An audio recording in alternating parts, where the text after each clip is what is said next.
اعوذ باللہ السمیع العلیم من الشیطان اللعین الرجیم بفضل بسم اللہ الرحمن الرحیم الحمد للہ رب العالمین والصلاة والسلام علی اشرف الانبیاء والمرسلین خاتم النبیین سیدنا و نبینا و مولانا ابو القاسم محمد اللہم صلی علی محمد وآلہ الطیبین الطاہرین المعصومین المظلومین ولعنۃ اللہ علی اعدائہم اجمعین من الآن الی آخر یوم الدین۔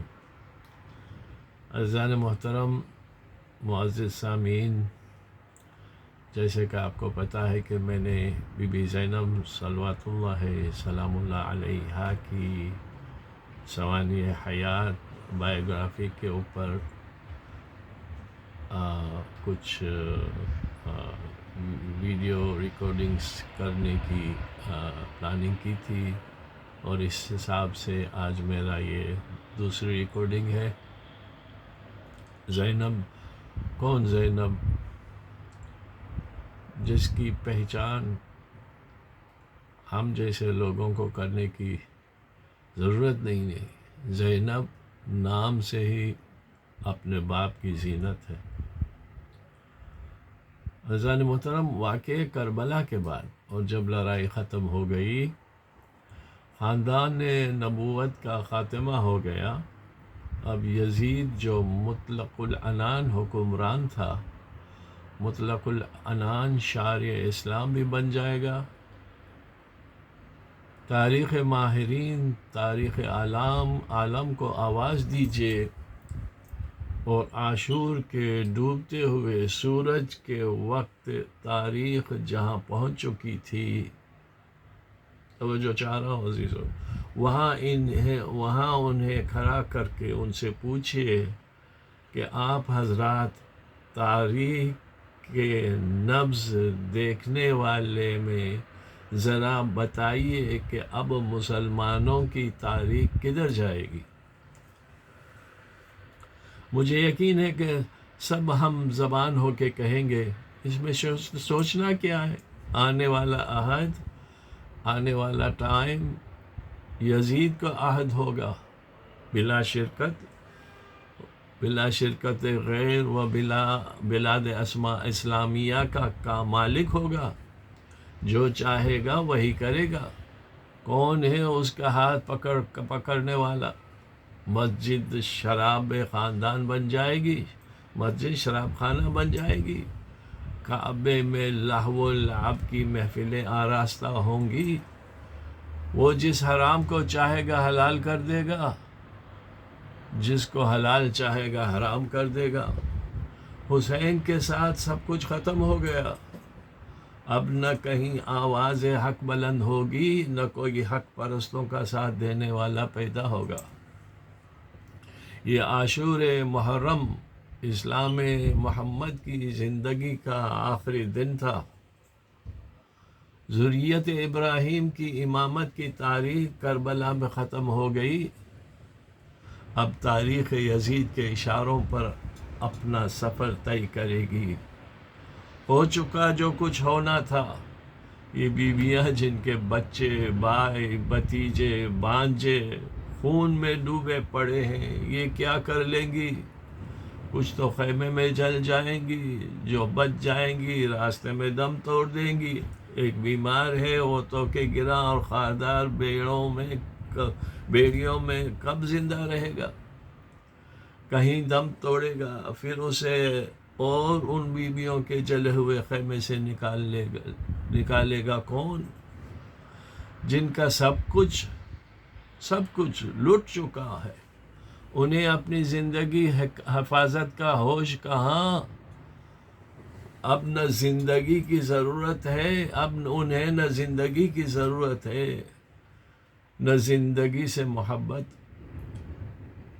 مگر عزیزو، دیدہ تاریخ نے حیرت سے دیکھا کہ آفتاب کی طرح روشن چہرے والی ایک بی بی جلتے ہوئے خیموں سے طلوع ہوئی، اور دور دور کر بیواؤں کو، یتیموں کو آگ سے بچا بچا کر باہر لا کے جلتی ہوئی ریت پر بٹھا رہی ہے۔ اس خوفناک لمحے میں شریعت کا قانون پوچھ کر امام وقت کا تعارف کرا رہی ہے۔ بیمار سید الشہداء کو پشت پر اٹھا لائی اور خاک پر لٹا دیا۔ اللہ، یہ کتنے بڑے دل کے خاتون ہے کہ ایک بچے کو بھی جلنے نہیں دیا۔ معمولی آتش زنی میں بھی دو ایک انسان عموماً جلس جاتے ہیں، جبکہ آگ بجھانے والے موجود ہوتے ہیں۔ یہاں تو آگ لگانے والے ہیں، بچانے والا کوئی بھی نہیں، مگر اس نے تو سب کو بچا لیا۔ انہیں بھی بچا لیا جنہیں زندہ رہنے کی خواہش نہیں۔ خود اپنے غموں کی آگ میں جن کے کلیجے سلگ رہے ہیں، انہیں خیموں کی آگ کا ہوش کہاں؟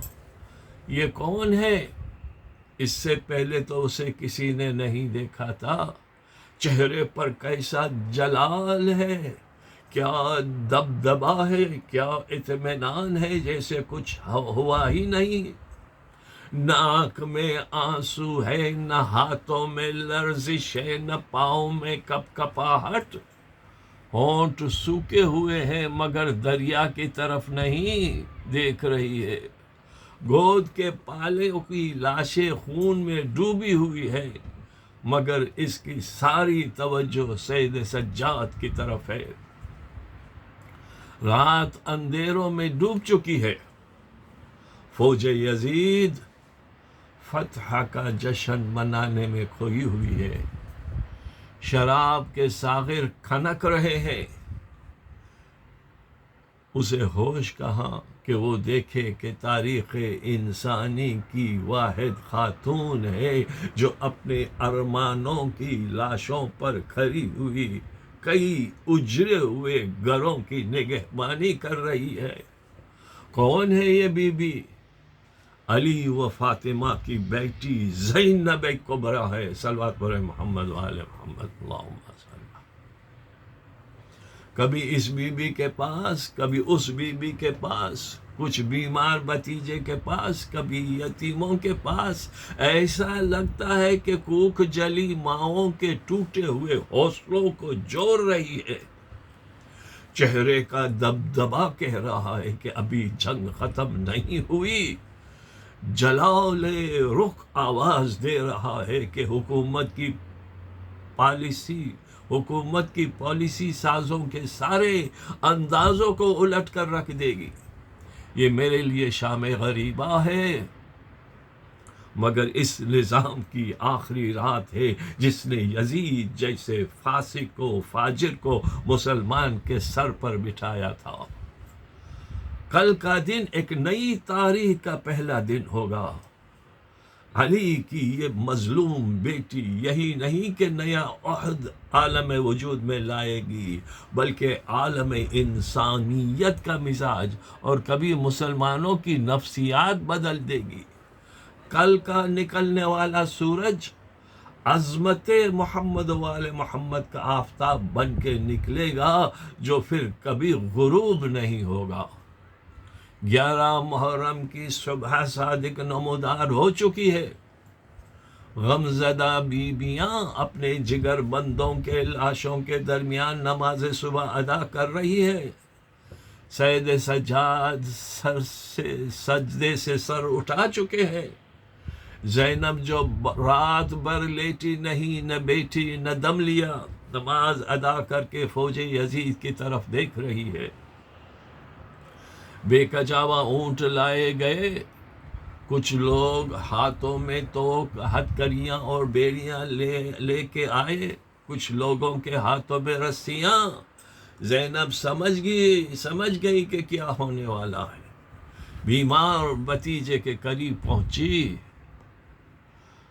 سرگوشیوں میں کہا، بیٹا تو کہ ارباب حق گلے کا ہار ہے، توک ارباب حق کے گلے کا ہار ہے۔ ہتکریاں ارادی ضمیر کا پیغام ہے۔ بلا کسی مزاحمت کے پہل لینا، ظالموں کو قتل کا کوئی بہانہ نہ ملنے پائے۔ تم نہ رہے تو دنیا فنا ہو جائے گی۔ بیویوں کی پاس گئی اور سمجھایا کہ کلائیاں آگے بڑھا دینا، ظلم اپنے آخری انجام کو پہنچنے والا ہے۔ اللہ اکبر۔ بازار کوفہ سجایا گیا، راستے آراستہ کیے جا چکے ہیں، در و دیوار پر سرخ پرچم لہرا رہے ہیں، لوگ زرق برق لباس میں قیدیوں کا تماشا دیکھنے کے لیے اکٹھا ہو رہے ہیں، جگہ جگہ کھانے پینے کی چیزیں تقسیم کی جا رہی ہے، حکومت کی طرف سے عید منانے کا اعلان کیا جا رہا ہے۔ ناگہاں باجوں کا شور سنائی دیا، پھر لوگوں نے دیکھا کہ قیدیوں کا قافلہ اس شان سے آ رہا ہے کہ سب سے پہلے لال جھنڈے لیے ہوئے سینکڑوں پرچم آ رہے ہیں۔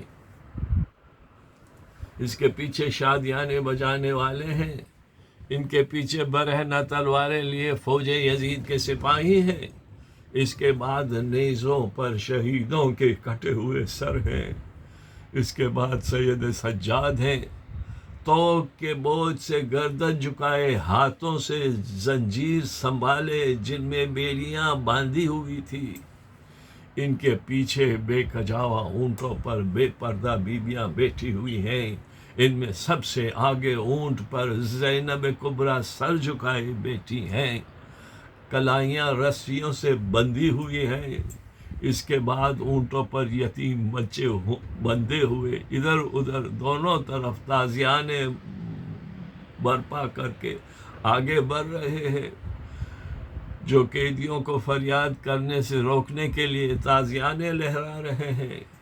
قیدیوں میں خاموشی چھائی ہوئی ہے، کم سن بچے آہ آہ کرنے سے ڈرتے ہیں۔ اللہ اکبر۔ 10,000 شمشیر دار شہر کی حفاظت پر مامور تھے۔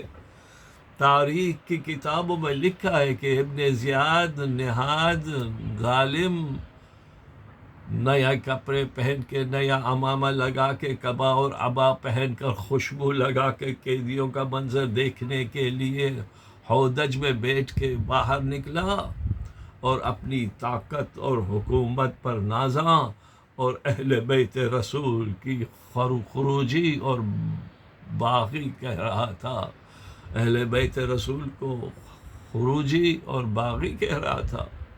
لوگ کہا لگا رہے تھے، البتہ کہیں کہیں سے رونے کی گھٹی سی آوازیں سنائی دیتی تھی، ایسا لگتا تھا کہ کچھ لوگ اہل بیت کے بے کسی پر رو رہے ہیں، مگر یزید اور ابن زیاد کے خوف سے آواز گریہ نہیں نکالے رہے ہیں۔ قافلہ قلب شہر پر پہنچا تھا کہ ایک کمزور و نحیف اور ستم رسیدہ زینب کبریٰ کے رسن بستہ ہاتھ بلند ہوئے، جیسے کہہ رہے ہوں بس اب خاموش ہو جاؤ۔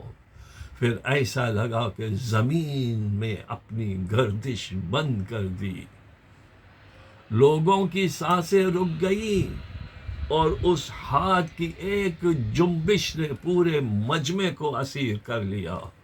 جی چاہتا ہے علامہ ریاض بنارسی کی ایک عبارت نقل کر دوں، کہتے ہیں کہ اب دیکھو جس وقت تماشائی اسیروں کے شکستہ چہرے فریادی صورتوں اور ملتجامانہ دیدار سے لہجے کے امید کرتے ہوں گے، وہ دیکھتے ہیں کہ اونٹ پر سے ایک ہاتھ اٹھا جس کا اشارہ ہے کہ چپ رہو۔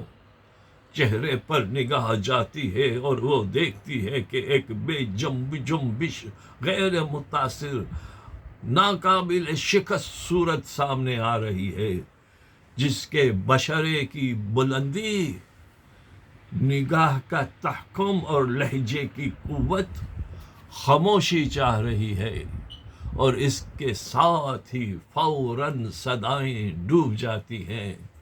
حیرت و استجاب لوگوں کو مخاطب کر لیتا ہے، اور دفعتاً کوفے کا وہ حصہ جو زینب کے سامنے تھا شہر خاموشاں بن جاتا ہے۔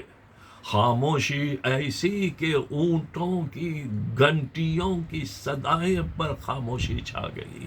نہیں بلکہ حضرت زینب علیہ مقام کا ارادہ اور اس کے پیچھے ان کے عظیم الشان نفس کی قوت تھی، جس نے حتمی فیصلہ کیا تھا کہ ہم کچھ کہیں گے۔ یہ ارادہ ایک بجلی تھی جو دوڑ رہی تھی، لوگ مسحور ہو رہے تھے، ممکن نہ تھا کہ لوگ متوجہ نہ ہوتے۔ علی کی بیٹی کا نفس مجمع پر چھا گیا تھا۔ اللہ اکبر۔ زینب بول رہی تھی، الفاظ بجلیاں بن کر مجمع پر برس رہے تھے۔ ابن زیاد ایک مرتبہ چیخ کے کہا، مت سنو اس کی بات، یہ بہت بڑی خطیبہ ہے اور بہت بڑے خطیب کی بیٹی ہے، مگر اس کی بات ہواؤں میں گم ہو گئی۔ وہ گھبرا کے دارالامارہ میں واپس چلا گیا۔ زینب بول رہی تھی، اے اہل کوفہ، اے اہل مکر و دغا، تم نے پیغمبر اسلام کے کلیجے کے ٹکڑے کر دیے، تم نے وہ حادثہ عظیم برپا کیا جس کے لیے زمین و آسمان کی فضائیں تنگ ہو گئی۔ اس مہلت پر تم مغرور نہ ہو جاؤ، یہ خون نہ پامال ہوگا نہ ضائع ہوگا، عذاب خدا تمہارا تعاقب میں ہے۔ فصاحت و بلاغت میں ڈوبے ہوئے زینب کے ان فقروں کی تشریح انسانی ذہن کی بس میں نہیں۔ علی و فاطمہ کے علاوہ زینب کو داد خطابت کون دے سکتا ہے؟ البتہ وقت کے علی نے بس اتنا کہا، پھوپھی اماں آپ عالم غیر معلمہ ہیں۔ زینب بول رہی ہے اور کوفہ زینب کے قبضے میں ہے۔ لہراتے ہوئے تازیانے ہاتھوں سے چھوٹ کر زمین پر گر چکے ہیں۔ شرم و ندامت سے گھبرا کے فوجوں نے درے پھینک دیے ہیں۔ جو کوفی قتل حسین میں شامل تھے، عورتوں کے تنز سے بچنے کے لیے گھروں میں چھپ کے بیٹھ گئے۔ تلواریں نیام میں ہیں، سر جھکے ہوئے ہیں، نئے کپڑے پہن کے تماشا دیکھنے آنے والوں نے اپنا گریبان چاک کر ڈالا اور کپڑے پھاڑ دیے۔ عورتوں نے اپنے سروں سے چادریں پھینک دی۔ در و دیوار سے رونے کی آوازیں بلند آ رہی تھی۔ لوگ سر و سینہ پیٹ کر ماتم کر رہے تھے۔ کتنوں نے دیواروں سے سر ٹکرا کے سروں کو زخمی کر دیا۔ فوج یزید کے نگارے گونگے ہو چکے تھے۔ اس وقت اگر زینب کبریٰ ہلکا سا اشارہ بھی کر دیتی تو لوگ دیوانہ دارالامارہ کو منہدم کر کے ابن زیاد اور ابن سعد کا کام تمام کر دیتے۔ اگر امامت کو حکومت کی ضرورت ہوتی تو سید سجاد یہ کہنے کے بجائے کہ پھوپھی اماں خاموش ہو جائے ورنہ لوگ اپنی جان دے دیں گے، یہی کہتے کہ پھوپھی اماں یہ مجمع آپ کے قبضے میں ہے، لوگ جان دینے کی قسم کھا رہے ہیں، ان سے کہیے تخت حکومت الٹ دے۔ مگر الٹ دیا زینب نے تخت حکومت، سیاسی معنوں میں نہیں بلکہ اخلاقی معنوں میں۔ نہ جانے کتنوں نے اپنی جانیں دے دی۔ ابو مخنف کی روایت کے مطابق رسول کے نابینا صحابی عبداللہ ابن عفیف، جنہوں نے زینب کبریٰ کی آواز سن کے اپنی بیٹی سے کہا تھا یہ تو علی بول رہے ہیں، پھر بیٹی کے ساتھ آئے اور قیدیوں کے بیچ میں کھڑے ہو کے ماتم کرنا شروع کیا۔ کہتے جاتے تھے زمین کیوں نہ پھٹ گئی، آسمان کیوں نہ الٹ گیا، علی و فاطمہ کی بیٹیاں کنیزوں کی طرح قیدی بنائی گئی۔ حکومت کی ہمت نہ ہوئی کہ انہیں سر عام قتل کرتی، جبراً انہیں گھیر کر پہنچا دیا، گھر پہنچا دیا۔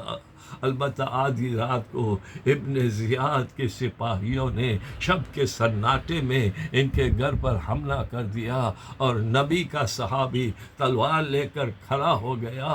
بیٹی ظالموں کی نشاندہی کرتی رہی، اور برے صحابی کی تلوار چلتی رہی۔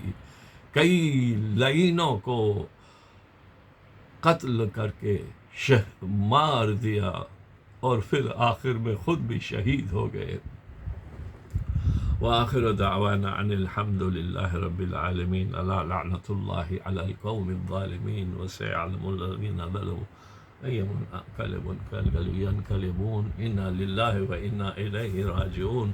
خداوند متعال سے دعا گو ہے بحق محمد و آل محمد کے صدقے ہماری اس قلیل عزاداری کو قبول فرمائے، اور ہمارے مرحومین کو جوار محمد وآل محمد میں جگہ عنایت فرمائے، اور ہم جب دنیا سے اٹھے ماں ایمان اٹھے، تمام مظلوم دنیا میں جو بھی ہیں بارے الہ محمد وآل محمد کے طفیل میں ان کو ان کی مظلومیت سے چھڑا کر ان کو فتح یاب کر، اور دشمنان دین کو نیست و نابود کر دے، ہمارے صغیرہ کبیرہ گناہوں کو بخش دے۔ بار اللہ ہمیں حج و چہردہ معصومین علیہ السلام کی زیارتوں سے بار بار مشرف عطا پر، بار اللہ حضرت حجت قائم آل محمد کی ظہور میں تعجیل فرما۔ وآخر دعوانا ان الحمد للہ رب العالمین۔